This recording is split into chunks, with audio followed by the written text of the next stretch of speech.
wonderful baked cheesecake. For me, food always has to be impressive. But when it comes to desserts, often you see spun sugar or wild decorations. Remember, simple is always the most impressive. This cheesecake is so straightforward, yet so delicious. Now, cream cheese, leave it out of the fridge for 5 or 10 minutes. Go nice and soft. Trust me, your arms will be thanking you. Sugar in.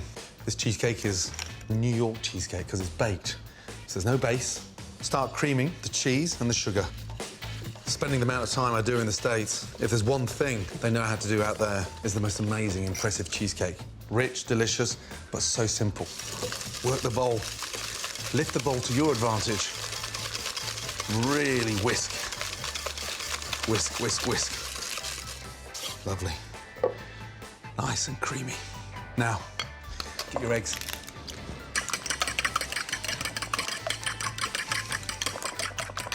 Add the eggs to the mixture bit by bit. Doing it this way, it's more efficient. A, you're incorporating a lot of air. B, the mixture doesn't separate. The last of your egg. Lovely. Of course, you can use an electric mixer, but why go to the gym when you can just make a cheesecake a day? A cheesecake a day. Keep the bingo wings away. Now, a couple of tablespoons of flour. Give it a whisk. Stops it from going lumpy. Now, I want to scent that cheesecake. I've got the freshness, the zest of the lemon in there. I want to sort of tart it up even more. Fold in some fresh raspberries. Sort of just mix them through. Be careful not to crush them. Then grease a cake tin with butter. This will ensure your cheesecake slides out beautifully. Get your mix. Let that fall in. Now take your cake tin and just tap it. The mixture hits the bottom of the cake tin. The raspberries rise and you've got raspberries at the top, the middle and the bottom. And it also stops all those little pockets of air trapping underneath the mixture in the cake tin. So there's no holes in the cheesecake. Now, into the oven, 180 degrees for 35 to 40 minutes.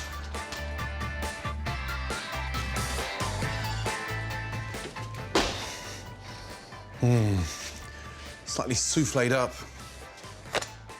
Pull off. That's the colour I wanted on top. And look at it. It's one of the simplest, yet the most stylish cheesecakes anywhere. Beautiful. Caramelised figs with ricotta. Slow cooking can also take desserts to a whole new level. A gentle, long cook can really bring out that wonderful, rich, sticky sweetness and that depth of flavour in fruits. These are black figs. They are suited to slow cooking, roasting, better than the green figs, because this outside skin is so durable. This is an amazing way of roasting figs, and it's so easy, yet so delicious.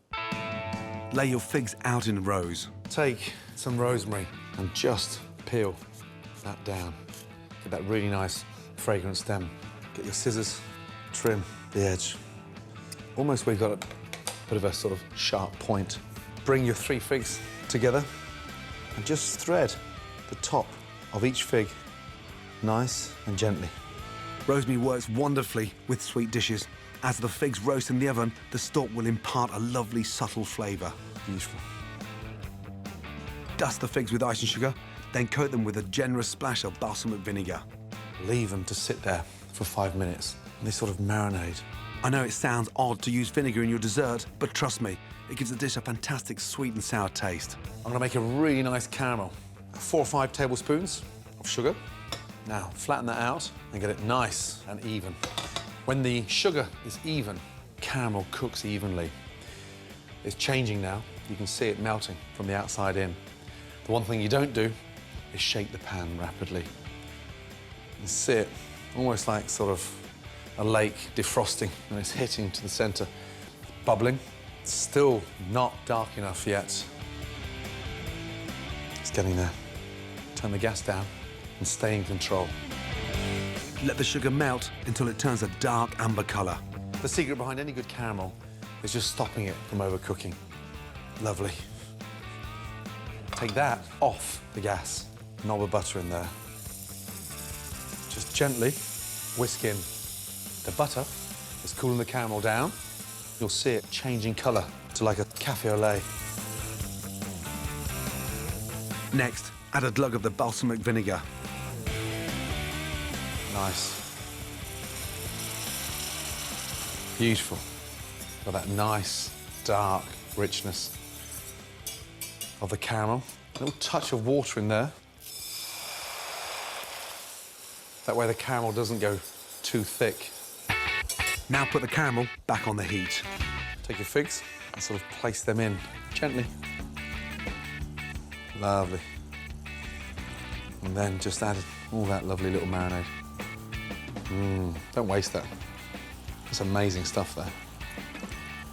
No. Icing sugar and balsamic vinegar. There's something so tasty. Baste those figs because the skin gets nice and crispy on the outside and the fig sort of just absorbs the caramel. It's delicious. So easy.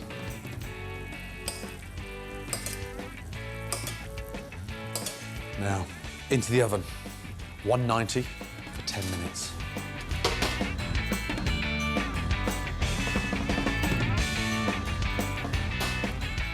Almost doubled in size. Now look at the colour on them. The smell is incredible.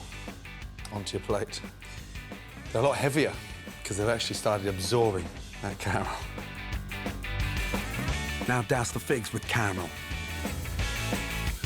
and serve with ricotta cheese.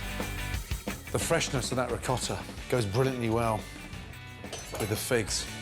I'm going to finish that now with some zest and then some little nibbed almonds and the rich, creamy jam texture of the fig with the ricotta.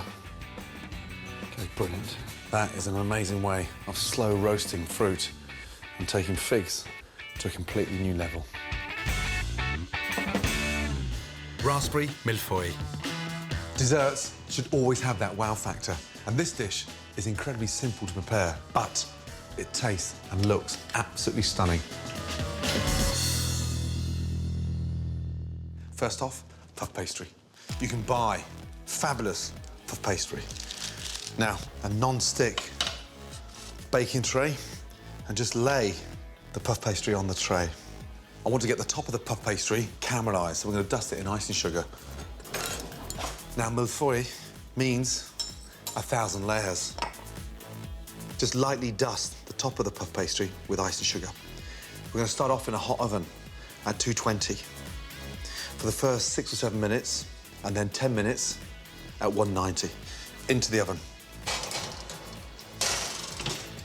Now for the filling.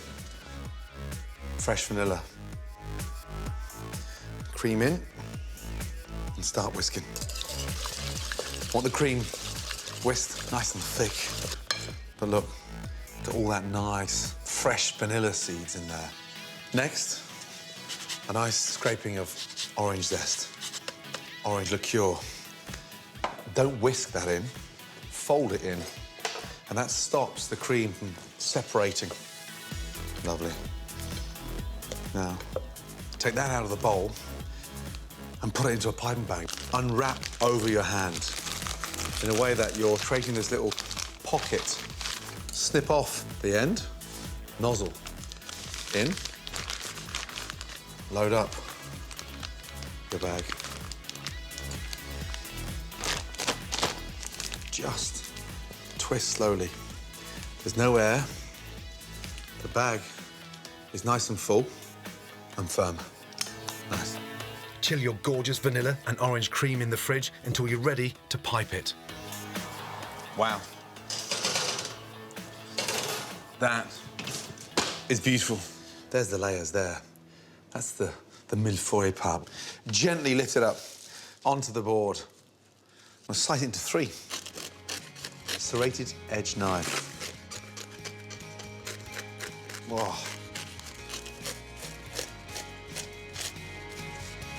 Beautiful. Start deciding on how you're gonna layer it. That bit there, That's nice and firm for my base. That's nice and decorative for the top, and that bit there for the middle.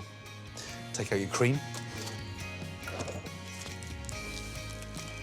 And put a little touch of cream there, and that just sticks that down.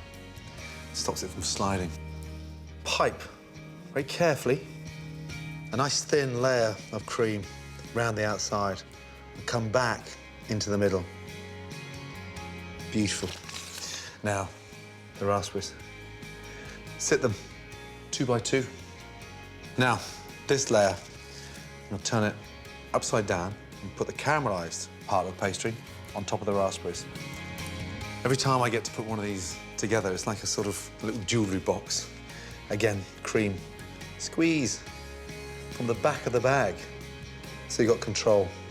The raspberries. 2 by 2.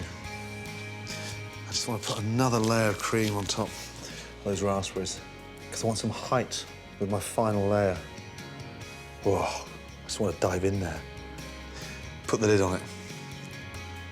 And push that down. There you have a beautiful, stunning, simple Milfoy, a dessert to die for. And like all the dishes in my ultimate cookery course, I guarantee it will taste as sensational as it looks.